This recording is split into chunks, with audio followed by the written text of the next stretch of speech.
Let's begin with a basic explanation of the class trial. So, your votes will determine the results. If you can figure out who done it, then only they will receive punishment.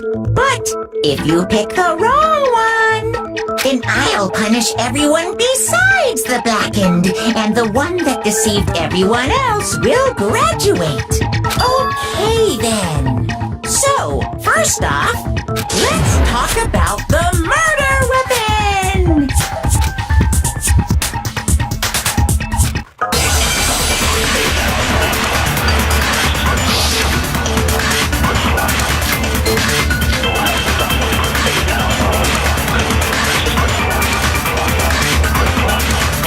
Chihiro's fatal injury.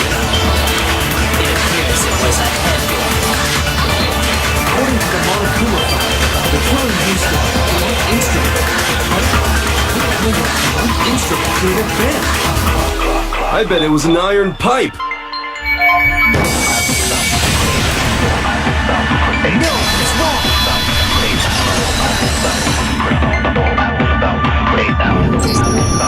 Can we agree that the object that dealt the fatal blow was the dumbbell, found at the scene of the crime? It was covered in blood, and there was nothing else at the scene that could have caused that kind of injury. And the wound on the victim's head is consistent with the shape of the dumbbell. As far as I'm concerned, there's no mistake and no room for doubt on this one. You looked at her head wound? That's so creepy! If you don't mind, I will proceed from here. Let's move on to discussion of the culprit. Although, I believe the criminal behind this heinous act is already quite clear. What? For real? Chihiro's killer is the fiendish serial killer, Genocide Jack.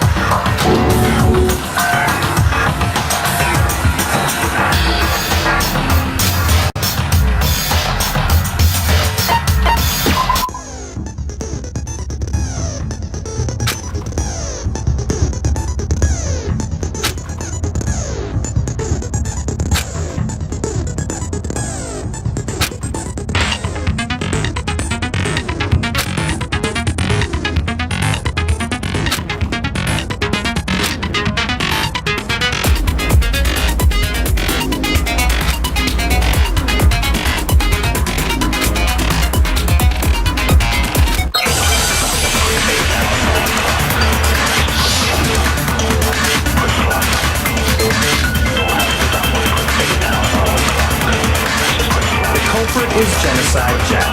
I'm sure. Case closed, as far as I'm concerned. That's impossible!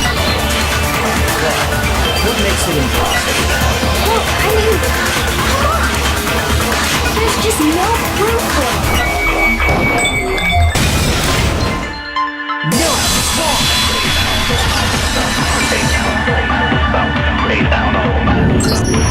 I might know one reason he could be involved. What? I found this file while I was looking around the archive in the library. I guess it's some kind of confidential file the police put together about the Genocide Jack case. What? That's kind of weird as shit, isn't it? Well, the why of it is probably more trouble than it's worth. So let's forget about that for now. More importantly, it outlines all the specifics of every Genocide Jack case in exceeding detail. According to the file, there appear to be two defining characteristics in every Genocide Jack case. The first is that a bloody message is found written at the scene of every murder. Oh, that's right. Bloodlust. It's actually bloodlust. But more important is the other characteristic, and it's something that has never been made public. Never made public? What the hell is it? Why don't you tell them, Dakota?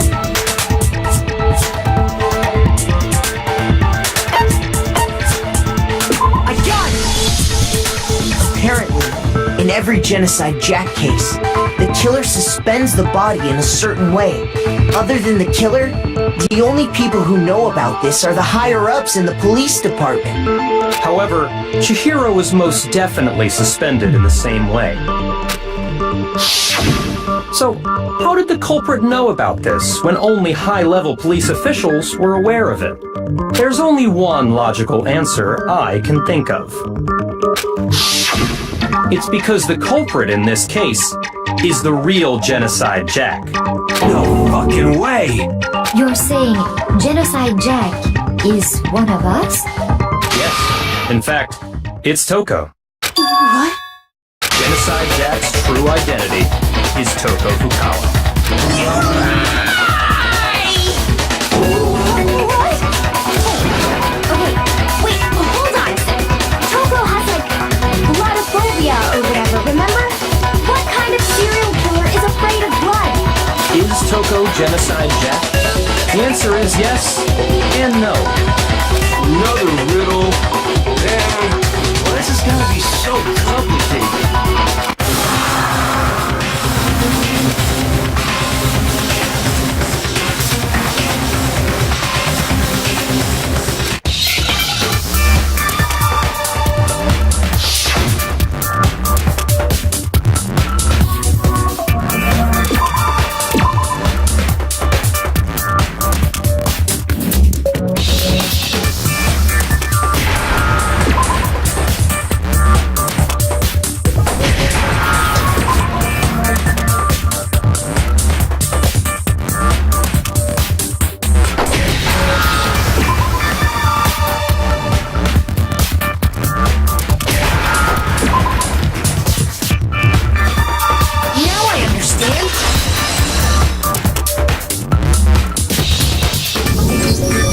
Is it because Genocide Jack has a split personality? Huh? I think I read that somewhere in the file too. They thought that the suspect might have, what did they call it? Dissociative identity disorder. Oh, okay. But still, to go and say that about Miss Fukawa is... Perfectly acceptable. Toko's strange behavior after seeing the body is proof enough that she has a split personality.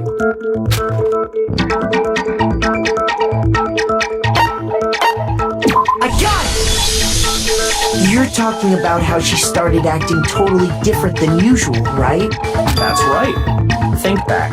She fainted when she saw Chihiro's corpse, and then, when she woke up...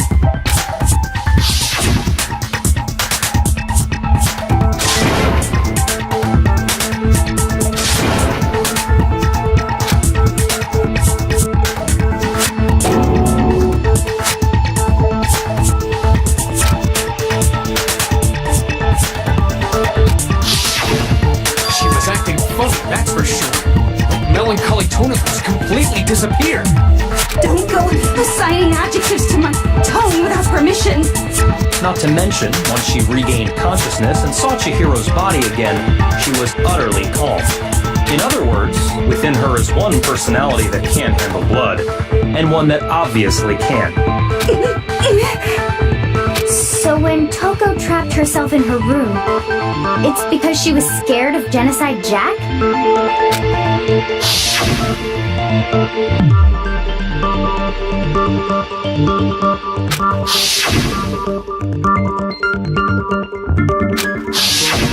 The reason she locked herself in her room wasn't to keep other people from getting in. It was to keep her other personality from getting out. What? Toko was afraid.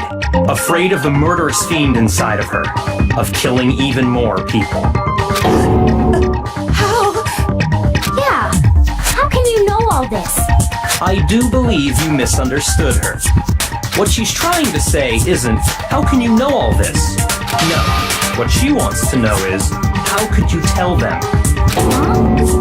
Last night, just before Monokuma gave his motive speech, Toko and I had a strange conversation.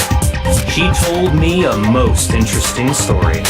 She said a murderous fiend lived within her, and she was afraid it could appear and attack at any time. And that trepidation is what's caused her to have such a bleak attitude. Isn't that right, Toko? This is all a lie. Right, Toko? You said you wouldn't tell anyone. What?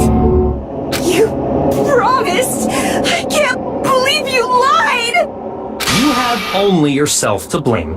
You came to me with your tragic little story. I didn't ask you to.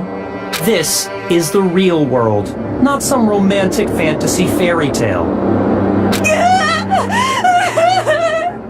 Besides, you broke your promise first.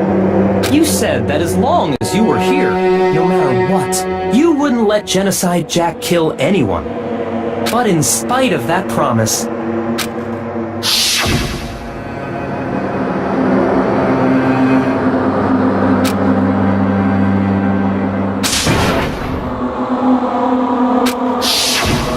You said if I kept my promise, you would go out with me. That's the only reason I promised. how many times do I have to tell you? I never said that. But you weren't able to do it. You just couldn't resist that rush you got from killing, could you? I tried.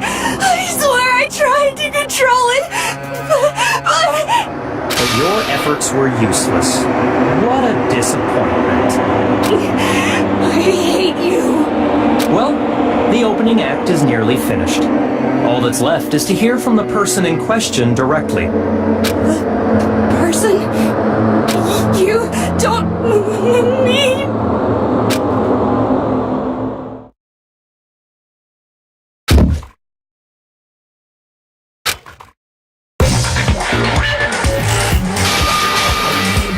Hello there! Is it me you were hoping to see? What the heck? So you figured it out, huh? Well, whatever. What are you gonna do? I'm the ultimate murderous fiend, Genocide Jack! Or better yet, let's go with Genocide Jill! What the fuck is this? What happened to you? Not Coco, that's a loser name. And what happened is a textbook split personality. So what if one of them happens to be a serial killer? You should turn a blind eye to one's fault.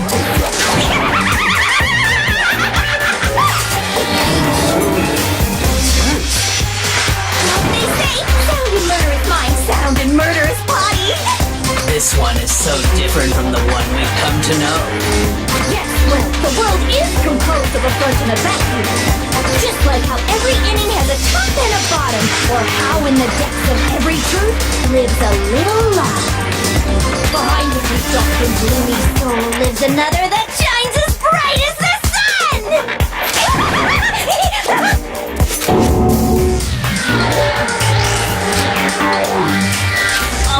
Miss Jack, Jill, can I ask you a question? What's up? Some of us think we might be the mastermind behind our entire situation. What are your thoughts on it? Well, I'll tell you. I am the mastermind of all masterminds! Just kidding! Then it's not true? Of course it's not true. How dare you try to link me to that creepazoid? And another thing, the police and government and society in the outside world are totally powerless. I mean, they just let this idiotic bloodthirsty maniac go buck wild all over town. Sure, I'm a bloodthirsty maniac, but life is pain, right? To live is to hurt other people. It's a necessary evil if you want to survive. The act of living itself causes pain for everyone. Just kidding again! This should be enough to convince you. This murderous fiend is responsible for Chihiro's death. There's clearly a motive, so there should be no doubt. A motive? Remember what Monokuma told us? If someone didn't murder and graduate within 24 hours, an embarrassing memory or secret would be revealed. Well, let's assume that Toko's secret was about Genocide Jack. If a secret like that came to light, Toko's life would have undoubtedly been forever ruined. So she had a very clear motive to never have that side of herself exposed. Interesting. Very, very, very interesting. I'm sorry. As much as I hate to admit it, I'm not the culprit. But I cannot imagine anyone other than you could murder someone in such a bizarre fashion. Maybe so, but nevertheless, it's the truth. Do you really expect any of us to believe you? Yeah. I could never believe a word you say, you monster.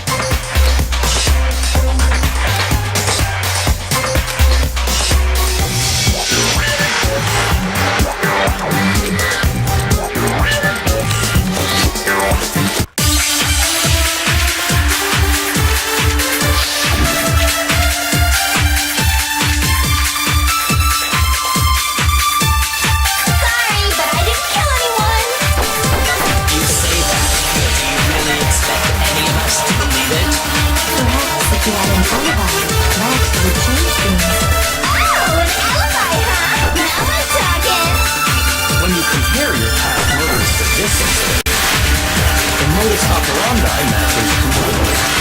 What more proof do we need?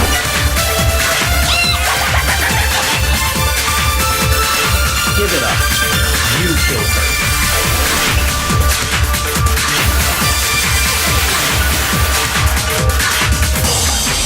Sorry, but I didn't kill anyone. You say that, but do you really expect any of us to believe it?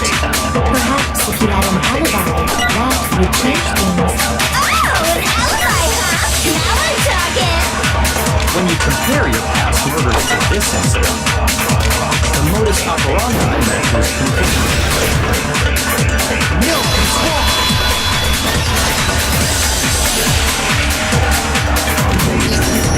Are the methods of murder really exactly the same? I'm not so sure about that. I think there's a slight difference between the Genocide Jack cases and this one. Huh? How's it any different? Oh, you don't know? Well, the human garbage, let me tell you! I murder with passion and conviction. I consider myself a professional, and I have a very particular way of doing things. Imagine you go to a fancy Italian restaurant. They're very picky about the noodles, the sauce, everything. But what happened to Chihiro? It'd be like if that same Italian restaurant started using ragu or Chef Boyardee. This is no creation of mine. Well, let me rephrase that in a way that maybe makes more sense. There are two clear differences between the Genocide Jack cases and this one. I got it! For one, the cause of death is different. In the Genocide Jack murders, all the victims were killed the same way. According to the case file, they were all apparently killed with a pair of scissors. But Chihiro died from a blow to the head, right? Yes. That is remarkably different from the other murders. Wouldn't it be strange for someone who kills the same way without fail to suddenly change their method? And there's more. One more conflicting detail. That's right. In my recipe of murder, if the bloody message is the tortellini, then the arrangement of the body would be the pesto sauce. Could you please stop comparing killing people to cooking? Are you saying the other difference is to do with how the body was arranged?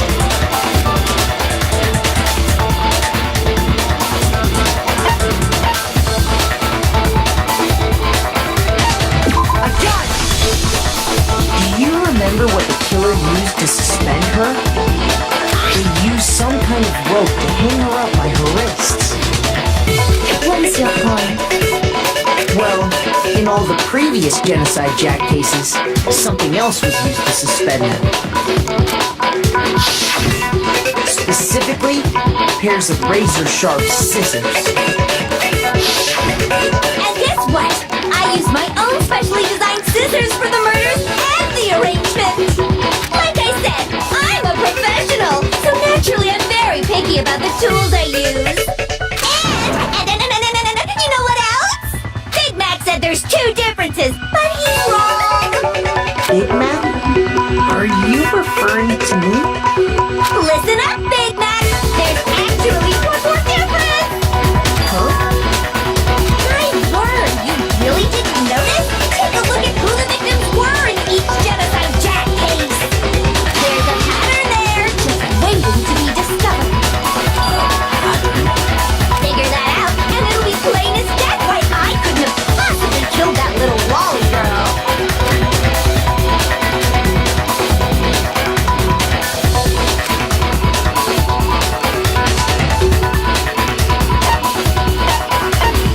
I got it!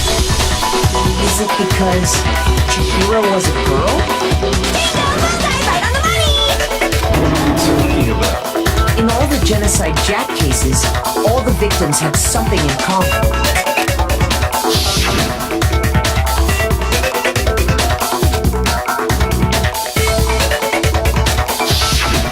They were all guys? That's right! The people I killed with such passion and conviction are all adorable little men! I can't believe I said it! I'm so embarrassed! The hell is wrong with you? I can't help it! I'm just a full-throttle boy-on-boy fangirl! And the loopy side of me just hates it! But now I'm on the fast track to becoming a full-fledged fan madam! So since Chihiro was a girl and not an adorable little man, you wouldn't kill her? Would an Italian chef suddenly start making ramen just because they're both noodles? Don't be stupid. I have too much passion and conviction to cross that line. It's the absolute reality of a one and only. We get it. You've clearly explained your hobby and your philosophy. But that's not all there is to it. It's a different matter entirely when you're forced to kill in order to survive. Quiet, Lollycar! Curse. I would never kill for a reason as petty as mere survival. And if by some fluke I did kill to survive, why would I bother with the message and arrangement? It'd make me the obvious suspect! That does make some amount of sense. Plus, whatever reason I have for killing, I would never leave out my prized scissors!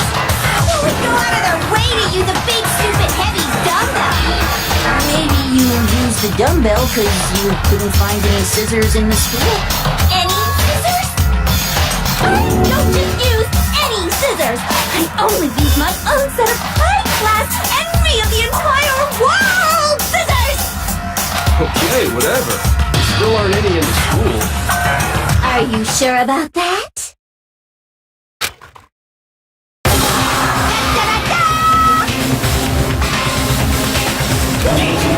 She's fully equipped! That's right! So I can kill anywhere, anytime! Why would I resort to dumbbells or rope when I have my trusty scissors by my side? Go ahead, tell me I'm wrong, you can't hang gutter dogs, all of you! Not to mention, I have no clue how to tie a good knot! The rope's totally out of the question anyway! I have no idea what's going on anymore. Could such a heinous villain really be innocent? But the body really was suspended, right? And nobody but the police knew about that. Yeah! That's why we figured it had to be the real deal and not some copycat killer or whatever.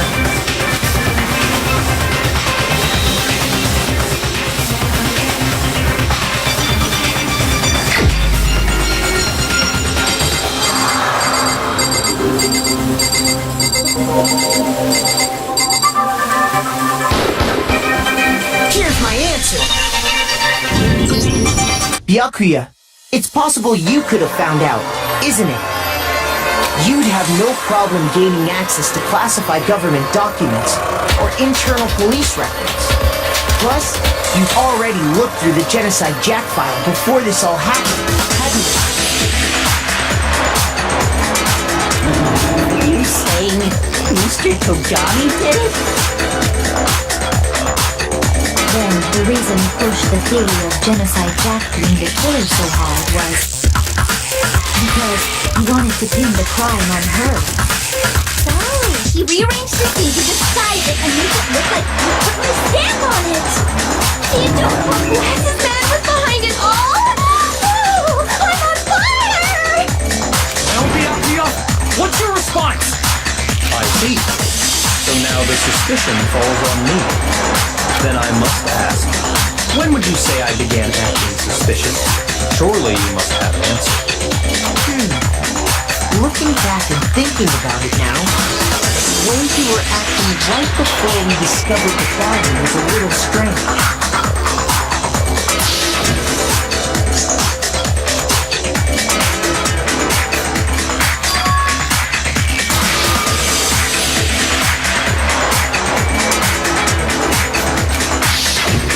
You wanted to go to the girls' locker room right away, right? Since you're a guy, I should have naturally thought of the boys' locker room first. Is that what you want to say? The victim was Chihiro, a girl. Hence why I said we should check the girls' locker room. Nothing strange about that, I'd say. on the contrary, there's something very strange. Okay then, what's so strange about it? Go ahead, share with the rest of the class.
Natural reaction for any guy. The victim was Chihiro, who was a girl. So of course I would suggest we check the girls' locker room first. There was no time for pointless distractions. What's so strange about that? You wish you'd taken me with you?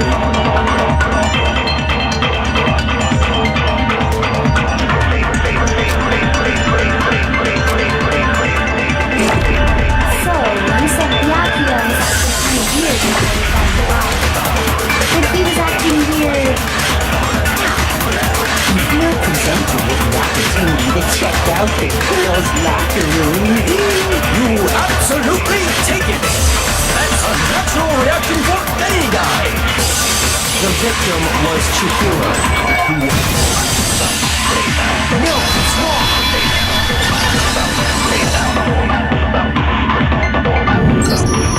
I'll tell you what's so strange about that. Because up until we actually discovered the body, we couldn't have known who the victim was. So your claim that you went to the girls' locker room first because Chihiro was the victim doesn't hold up. I see. That's a good answer, I must admit.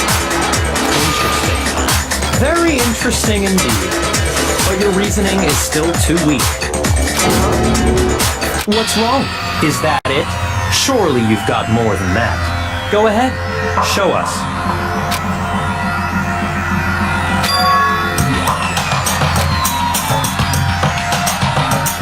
What's the matter? You're not finished already, are you?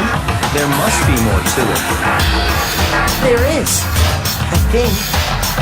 There is more to it. Think about it.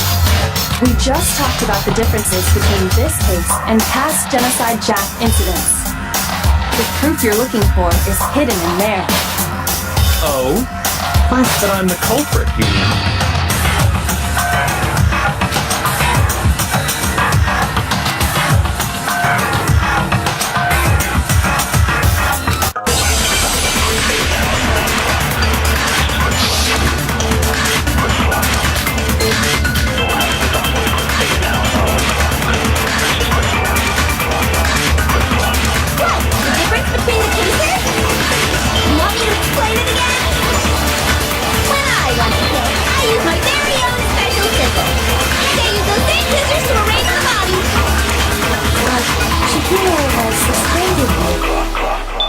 It was some kind of rope. That's right! It absolutely was! Then there must be something very fishy indeed about that rope. Hey, Byakuya, where'd you get it from, huh? I'd never seen that rope before in my life. No, it's wrong!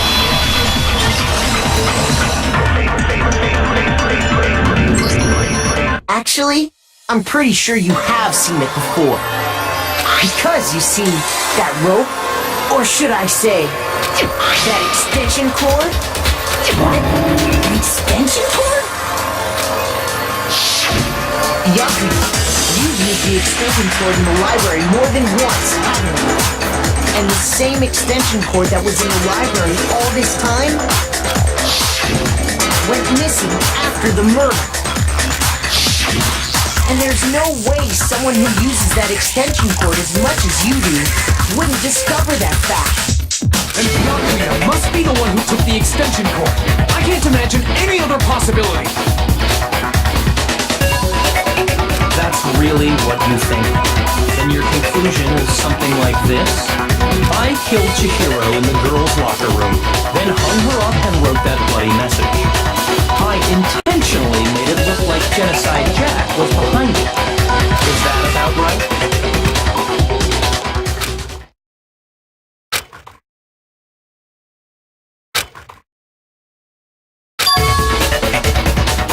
What's wrong? I asked you if you think that's what happened. Hell yes, that's what happened. So that's it, right? Byakuya's the killer. I suppose agreeing is not disagreeing. Oh, it's a game, right? So he'd be totally willing to do something like this to win. Sorry, but can we hold on just a second? I think we need to talk about this a little more. We really need to. We've already decided who did it. I know, but still, there's something that's still bothering me. Is that right? And what, pray tell, is still bothering you? I killed her in the girls' locker room, then disguised my crime. Specifically, I dressed it up to make it look like it was the work of a homicidal psychopath. What about all that bothers you?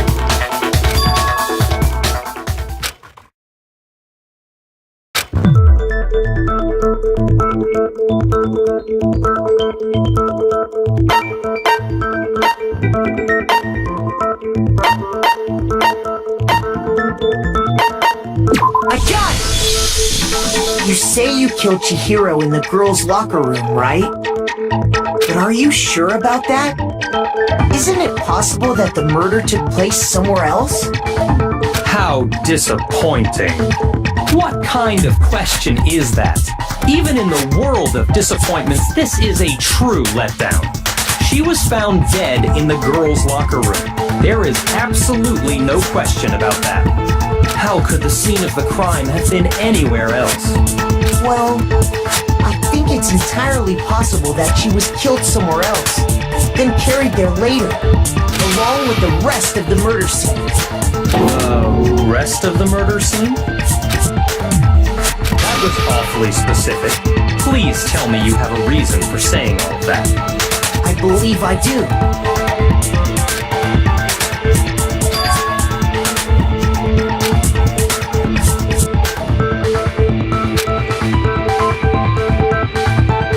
Hey, don't just move on without permission. What do you mean she was killed somewhere else? Come on, Makoto.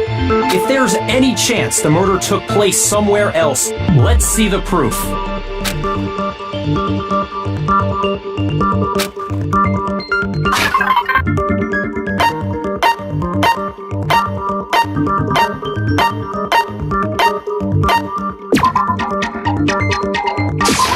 I got it! The proof that she was killed somewhere else is the poster that's hanging in each locker room. Proof? Is some posters? The poster in the girls' locker room was a picture of a big-boobed supermodel. But don't you think that's kind of strange?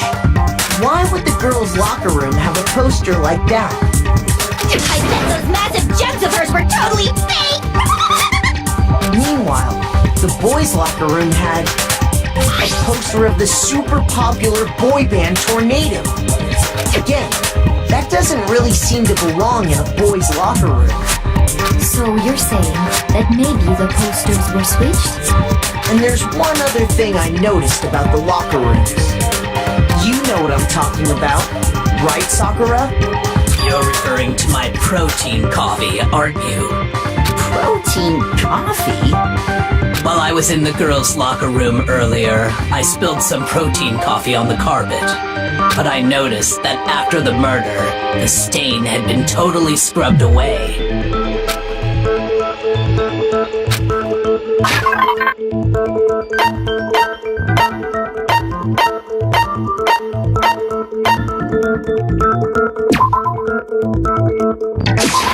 I got it! The stain on the girls' locker room carpet wasn't scrubbed away. In fact, I found it on the boys' locker room carpet.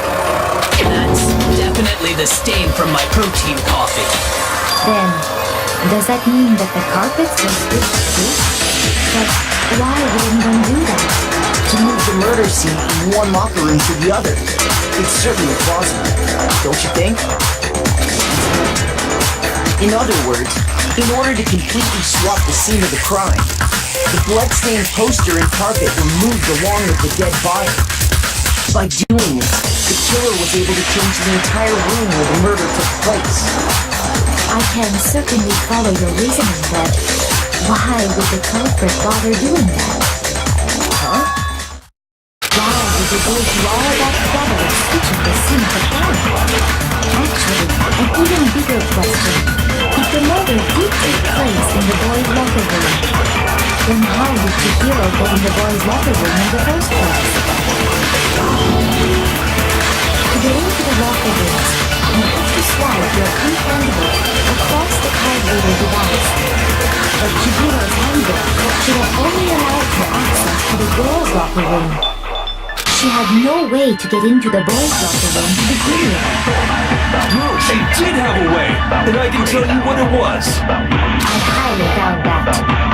Shut up! I'm telling you, I know how she could have done it.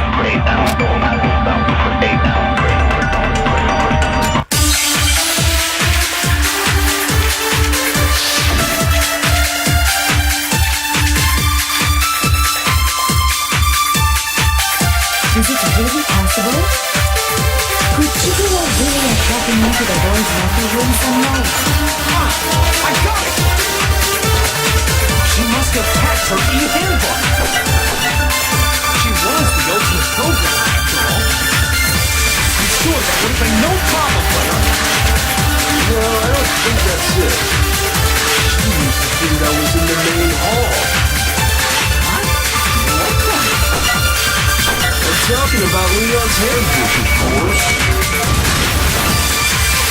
No, it's wrong.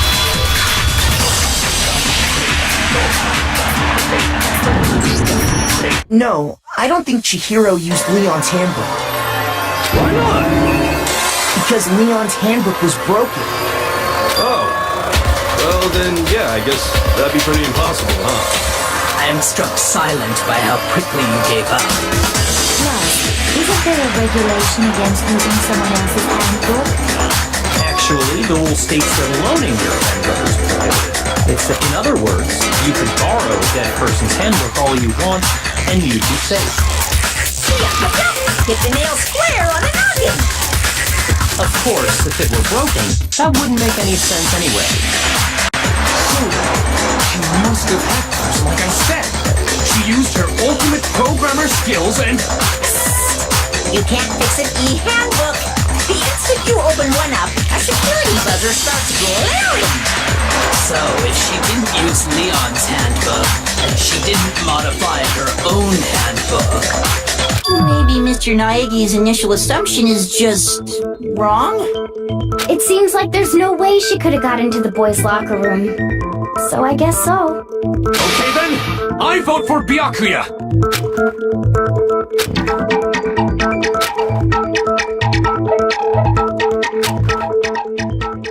Hold on a second.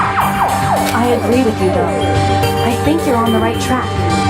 What the? decide to open your mouth and that's what you got to say? There's no way she could get in the boys' locker room, right? So, Why are you so sure she couldn't get in? There's still one other way she could have gained access. what? What are you talking about? What other way is there? Well, to explain that, why don't we take a little break from the trial? I'd like you all to come see something. Wait. Just what do you think you're doing? Don't worry. This'll make the whole trial more exciting. I'm sure that thought must please you. Huh? It'll make things more exciting? Well, all right then. I declare an official class trial recess. For real? Now then, what is it you want to show us? It better not be boring or I'll be very unhappy. Oh, I have no doubt it'll meet your lofty expectations. So, shall we go?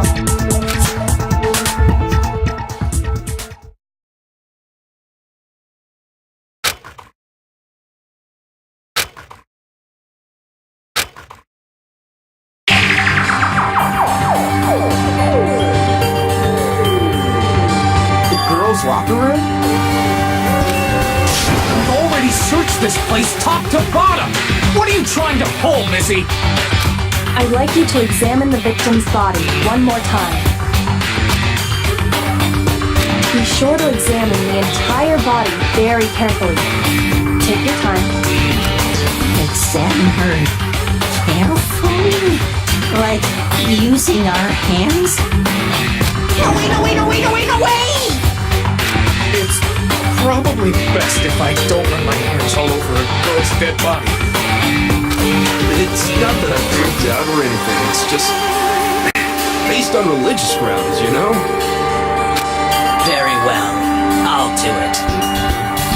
But you're a girl. You shouldn't have to touch a dead body. Just let one of the boys do it. No, it's okay. I think Chihiro would rather have a girl examine her. So just leave this to me. Sakura. What is this? Some kind of secret girl-on-girl action? Is that what you two are about? That's not it at all. Stop screwing around. Okay, here I go. I'm sorry, Chihiro. Please excuse the intrusion.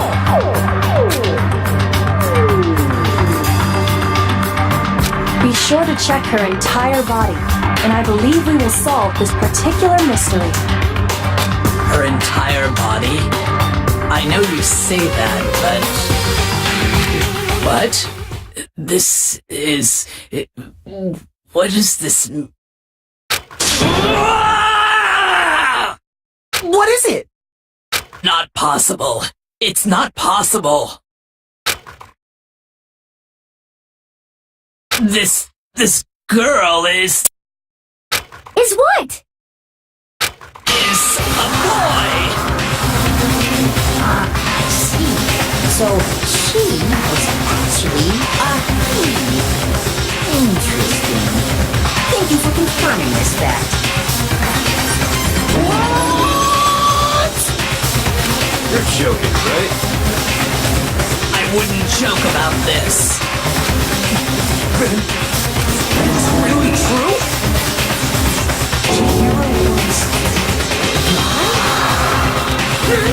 Oh, what? You guys didn't know? Heck, I knew that right off the bat. Chihiro Fujisaki was totally a guy. He was a cross-dresser? Oh, he was really on fire! I wish I had killed him! So that's what Yoko wanted to show everyone, huh? Interesting.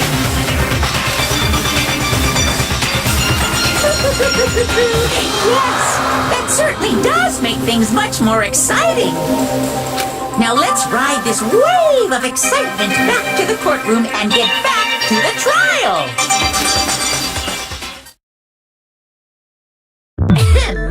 I do apologize for keeping you waiting. Now then, let's resume the class trial. We've all just learned of the shocking revelation that Chihiro was actually a boy. Let's pick up from there. Yes, well, I don't know his reason for hiding it, but the fact is, Chihiro was not a girl, but a boy.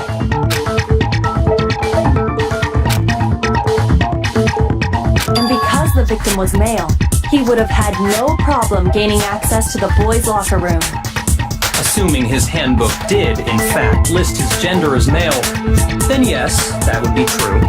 Of course his handbook said he was a boy. He dressed like a girl, but he was a boy through and through. So then, there should be no issue with Makoto's initial assertion. The victim was killed in the boys' locker room, and was then later moved to the girls' locker room. And the killer could have easily used Sayaka or Junko's handbook to get into the girls' locker room. So Chihiro really was killed in the boys' locker room? I still don't understand the motive for moving the body, but yes, that does seem plausible. Well, I must admit, I did find it rather odd. I knew he felt a little off. There was a certain incongruity to his female body. This is the most titillating situation! So now everything has been connected. All the mysteries have finally become clear. Okay, well, connected or clear or whatever. We still think you're the killer, remember? Very interesting. This has become very interesting indeed. He's off in his own little world. What about you, Makoto? After everything we've learned, do you still think Byakuya's the killer? Well, without a doubt, Byakuya is the one that made Chihiro's death look like Genocide Jack did it. But I think he might not actually be the killer after all. What? But aren't you the one who accused him in the first place? He just seems to be too easygoing about all this. Like he's enjoying us solving the mystery. The way he's acting, it makes it seem like it doesn't have anything to do with him. And you think that might be because it doesn't have anything to do with him? Plus, the evidence he left behind was a little too... how can I put it? Overt. He consciously chose to use the extension cord, knowing it could connect him to the murder. At least, that's how I see it. And Byakuya, when you found out the murder took place in the boys' locker room, it seemed to rattle you. And then again when you found out Chihiro was actually a guy. If you really were the killer, that stuff wouldn't have had any effect on you. So that's your thinking, huh?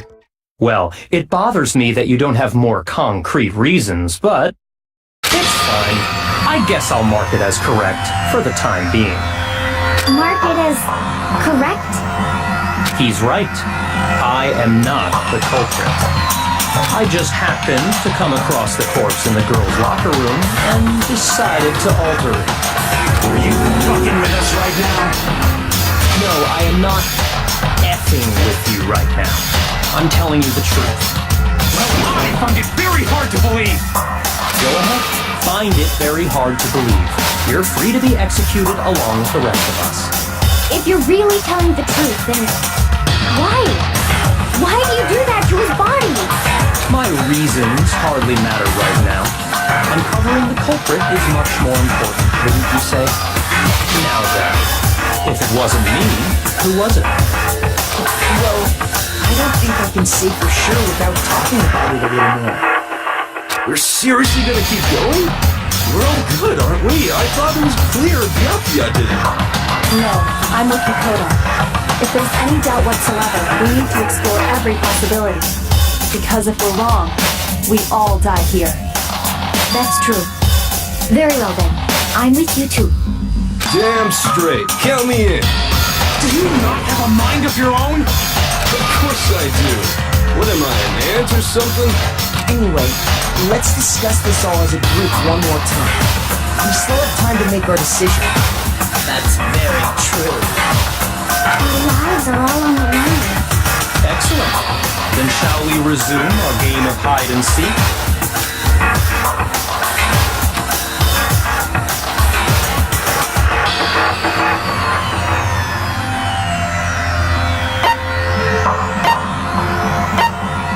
I got it!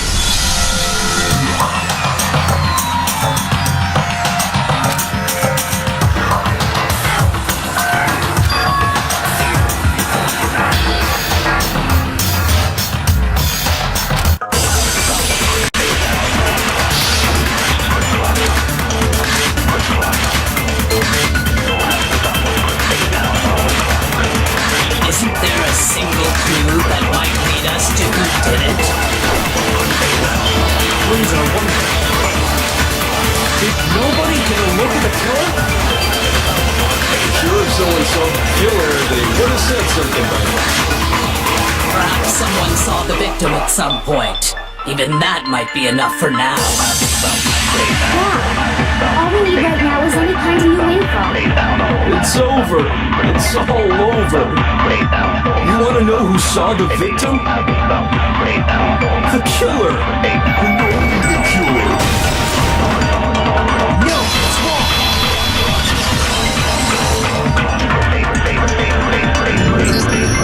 I believe someone else did see the victim before he was murdered. What do you think, Celeste? Now that you mention it, yes, I did see him. Really? Oh, but I suppose only Makoto knows about this. The rest of you had no idea, did you? That is why you're all making such ugly noises. Whatever! Just hurry up and tell us! It was last night, right before nighttime. I saw Chihiro in the dormitory warehouse. I saw him stuffing a track jacket into a duffel bag. And then, I assumed, he headed off to exercise. Track jacket and double bag? But we didn't find anything like that at the murder scene. It seems likely that the culprit destroyed them to get rid of any evidence. And that is when he said something that struck me as rather odd.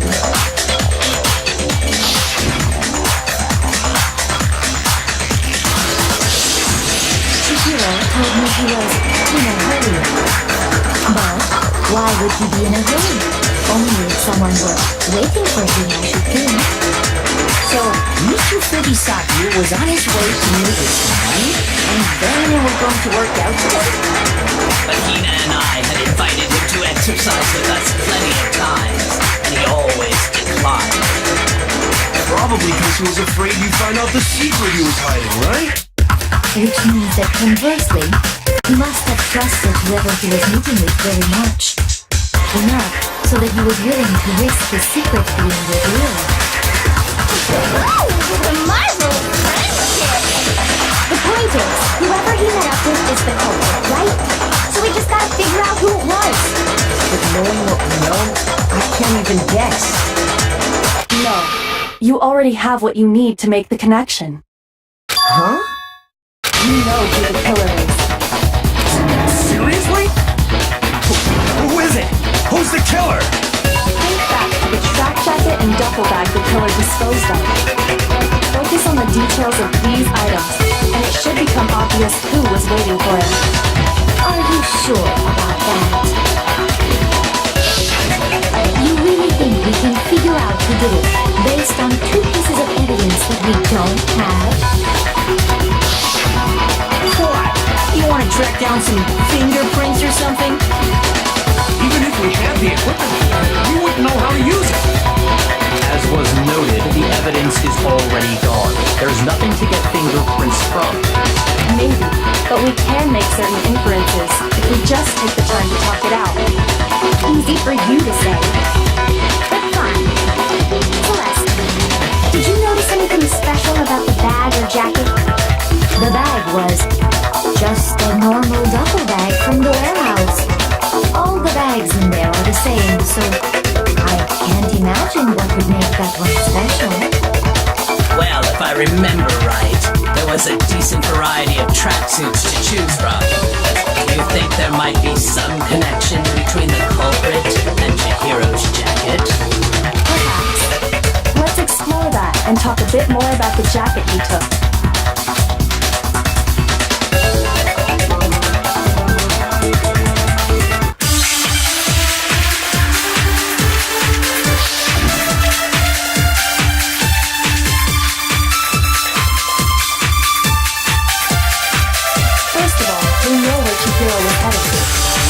On his way to go exercise.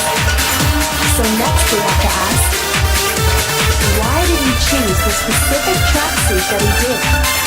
What do you mean, the specific tracksuit? I got it! He picked that tracksuit because it matched the one the culprit was wearing.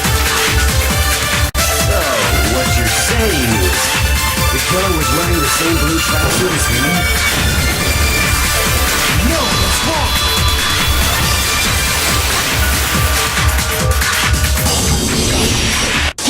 second, Mondo. What did you just say? Huh? What'd I say? When Celeste testified a few minutes ago, she said...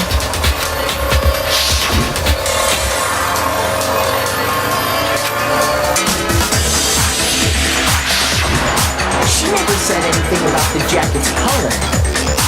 So why did you say Chihiro's blue tracksuit? What are you just... Hey, Celeste, what color was Chihiro's tracksuit? As a matter of fact, it was blue. And before we began the trial, did you tell anyone that? The only one I told about any of this was you. Then, Mondo, how did you know what color Chihiro's tracksuit was? Because I just... I'm sure he saw the clothes at some point in the investigation. No, that can't be it. The bag and clothes were surely disposed of by the time we began our investigation. Then the only reason he could have known what color the tracksuit was is if he saw Cherry with it before he died. That's the only possibility. Are you talking about Chihiro? So, how about it? Did you see the tracksuit or didn't you? Just by chance. I just happened to see it last night. He walked past me, and he was carrying the tracksuit in his hands. No, that can't be it either. According to Celeste's testimony,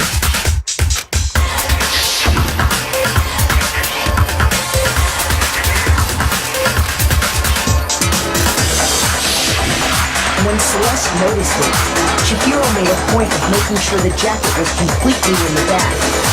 If you just ran into him briefly, you couldn't possibly have seen what color the tracksuit was. It would appear you dug your own grave.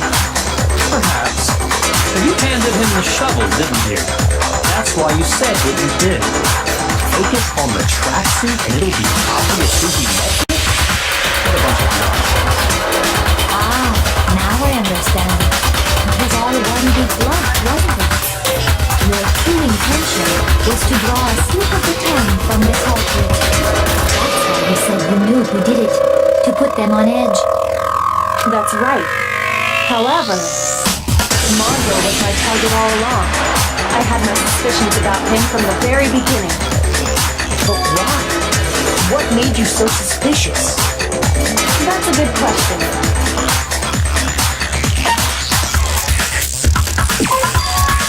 There was a certain turning point that tipped me off. Maybe you didn't notice it, Mondo, but you tend to refer to men and women differently. You only call guys dude. For girls, it's chick. And after he was killed, you happened to refer to him as dude. Once I picked up on that, it occurred to me that Mondo knew something we didn't. Notice such a tiny detail? Are you a witch? She's a witch! You're positively frightful! No, I'm not the frightful one. Not nearly as frightful as someone capable of murdering a friend. Mondo, was it really you? Did you really kill Chihiro? I didn't kill anyone! You've been all over me, judging everything I say, putting words in my mouth. What gives you the right to treat me like a goddamn criminal? Yeah, he would never do something like that. This is a false accusation. It's true.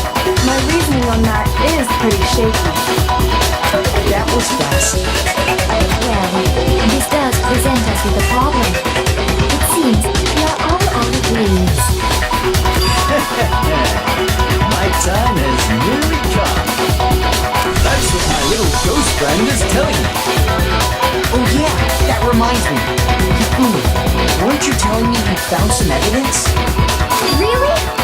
What kind of evidence?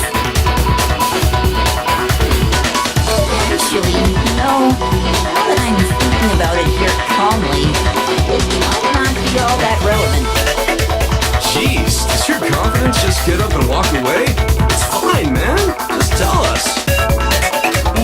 If you really insist, then...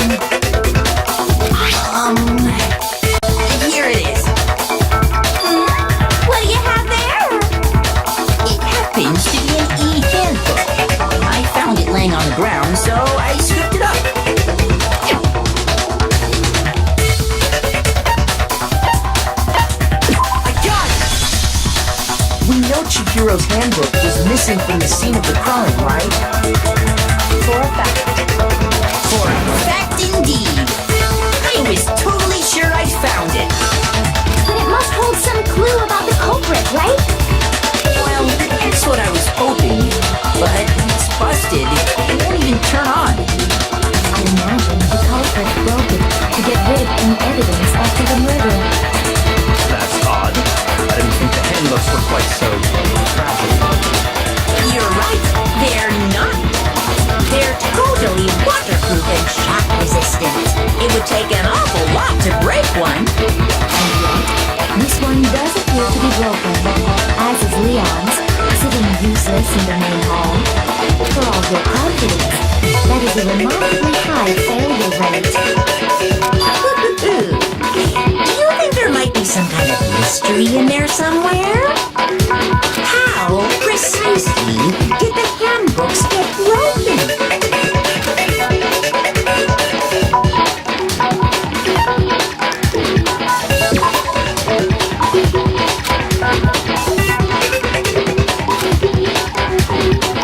Shoot!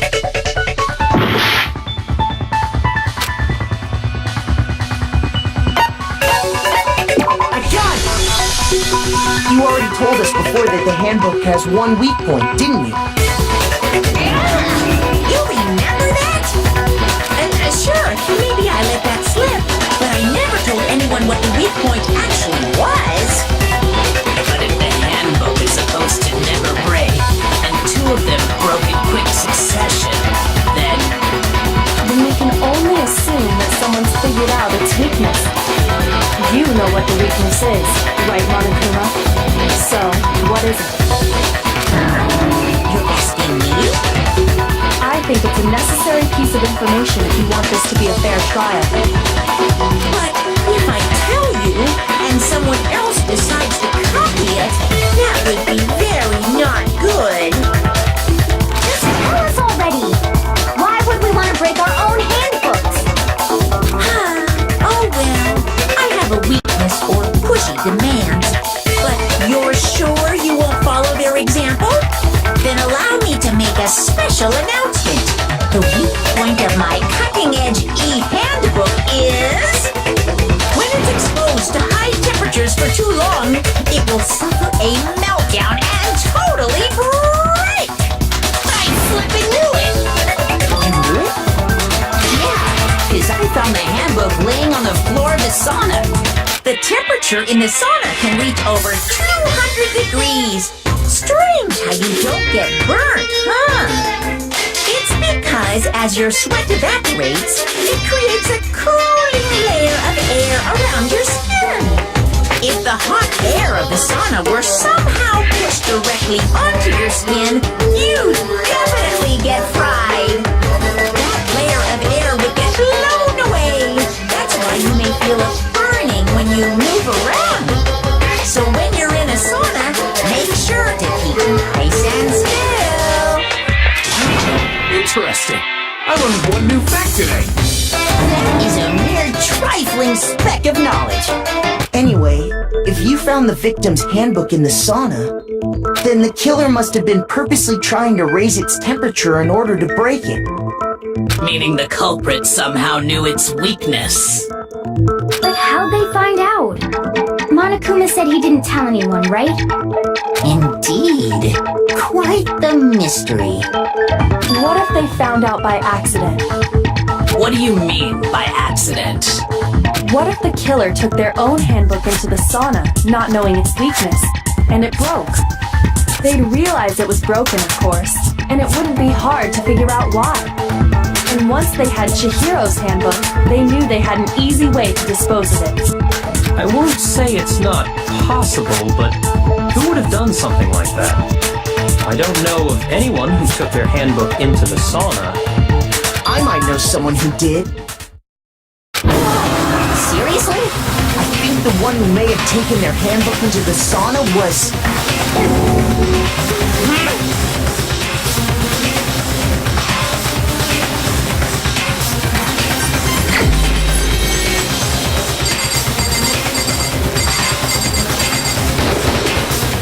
Here's my answer.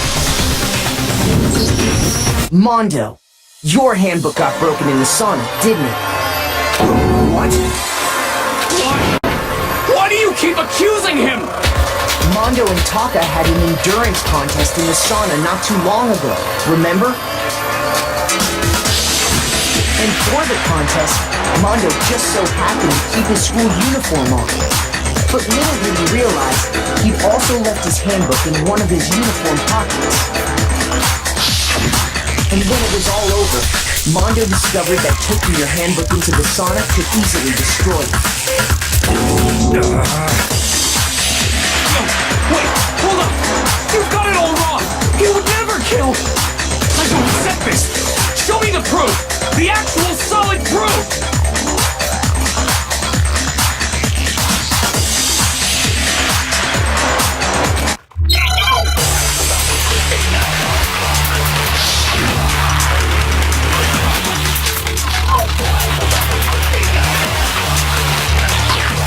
Let's test Makoto's assertion. If what he says is correct, then Mondo, you broke your own handbook. In other words, if Mondo's handbook was actually broken, then that proves that what Makoto said was right.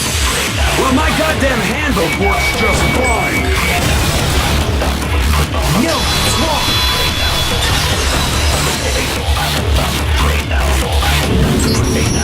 Mondo, the handbook you have right now, is it really yours? The fuck is that supposed to mean? The broken handbook that was in the main hall, isn't that one actually yours? What the heck are you talking about? What I mean is, I think Mondo swapped his handbook out for one that actually works. I think he took Leon's handbook and replaced it with his own. After all, Monokuma said himself that Leon's handbook never should have broken. That's right! The punishment it suffered wasn't nearly enough to destroy it. So then, the broken handbook in the main hall is actually Mondo's. Which would mean that the handbook Mondo has right now is actually Leon's, yes? But doesn't that violate the school regulation that says loaning out your handbook is prohibited? Well, here's how I look at it. There is a rule about loaning your handbook to another student, but if they're dead, they're not a student. It's kind of a gray area, I admit. But no worries. If anything, it just makes things more interesting.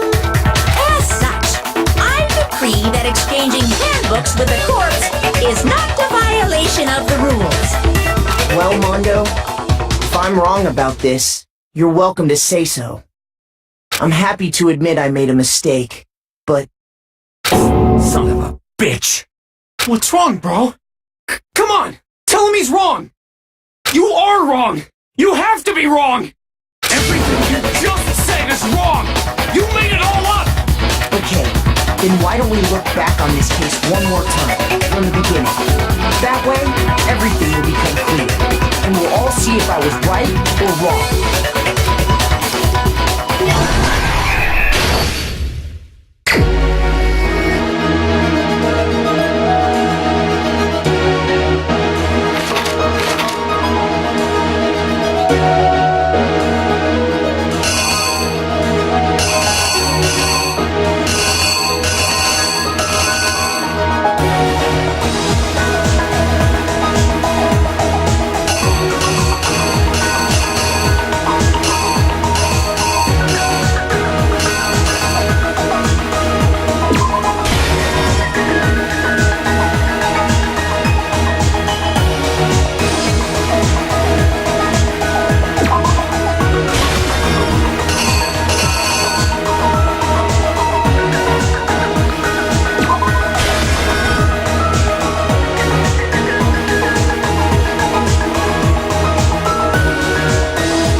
exactly what happened.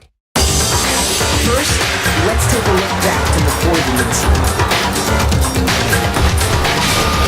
Last night, Celeste saw Chihiro in the warehouse, correct? At the time, she was apparently stuffing something into a duffel bag. That something was a blue tracksuit. You can confirm this, right, Celeste?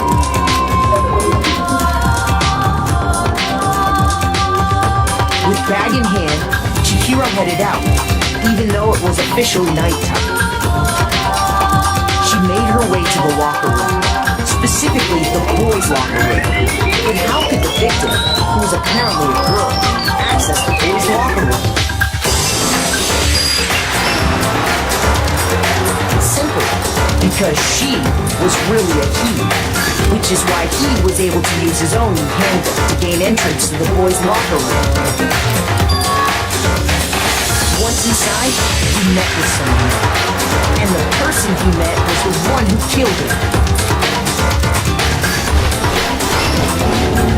It seems likely that the killer grabbed a nearby dumbbell, approached the unsuspecting Chihiro, and attacked him. And that's where the bloodstains on the poster and carpeting in the boys' locker room came from.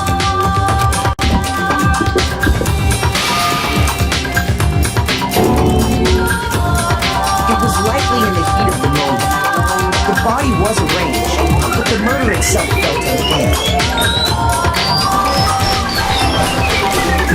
Which is why the killer hurried to try and hide the act. First, pulling up the bloodstained carpet, then removing the bloody poster, and finally carrying the corpse into the girls' locker room. A girl's handbook was necessary to get into the locker room, of course. But this alone doesn't prove that the killer was necessarily a girl. After all, Sayaka and Junko's handbooks had been placed in the main hall. Using one of those, a boy could get into the girls' locker room without much problem. And that's exactly how the killer did it. With the carpet and the poster they brought with them, they got to work. They changed the layout of the boys' and girls' locker room, and what you might call a crime scene switch. That could have been the end of things, but no. Yakuya discovered the body and decided to intervene in the situation, making things even more complicated. So, after stumbling on the crime scene, he went and grabbed the extension cord from the library, and then he got to work. He used the cord to string up Chihiro's lifeless body.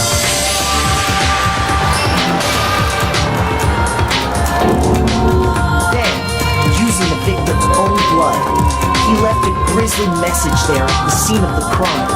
He wanted to create the illusion that Genocide Jack was responsible for the slaughter. And around the same time that Yakuya was putting together this facade, Killer, having already disposed of Chihiro's bag and other belongings, arrived at the sauna. There, they planned to destroy the last piece of evidence, Chihiro's handbook.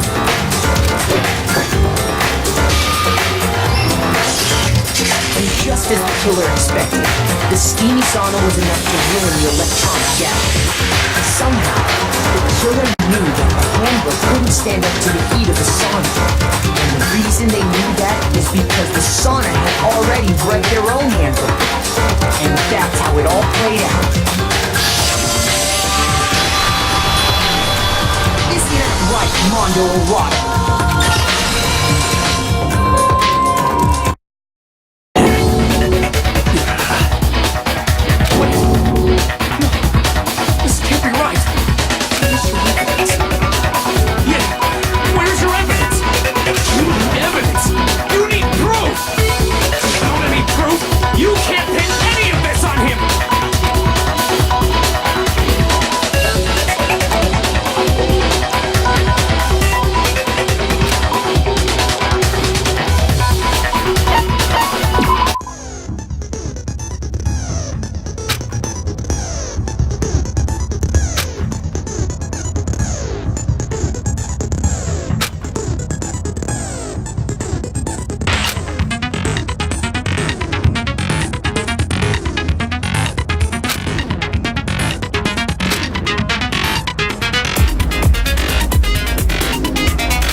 Show me some evidence.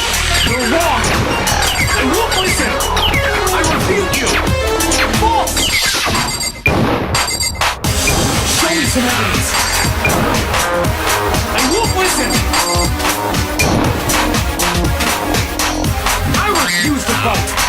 Show me some evidence. You're wrong. I won't listen. I refute you. False.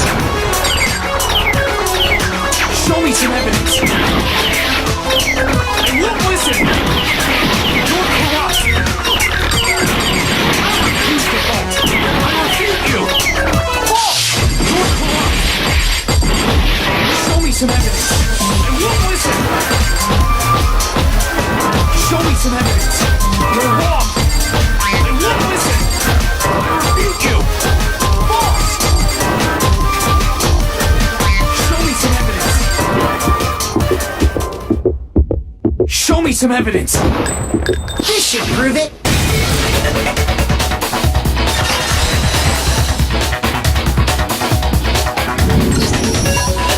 Thinking so far is right, Mondo must have replaced his broken handbook with Leon's. In which case, we can just check each of our handbooks right now. Once we do that, we'll... You don't gotta do that. Yeah. I did it. I killed him.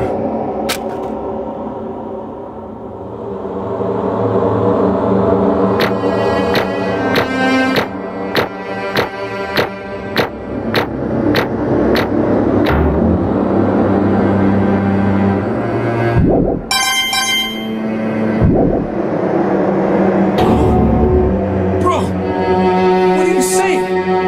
I got no choice, man. After hearing all that, I gotta just give up. Go ahead, Monokuma. Get it over with. Ask for the goddamn verdict. Roger that. Wait! Hold on! No waiting, no holding on. Time for the moment we've all been waiting for. Grab your lever and give it a yank! Who will you elect as the Blackened this time around? Will you make the right choice or the dreadfully wrong one? What's it gonna be? What's it gonna be?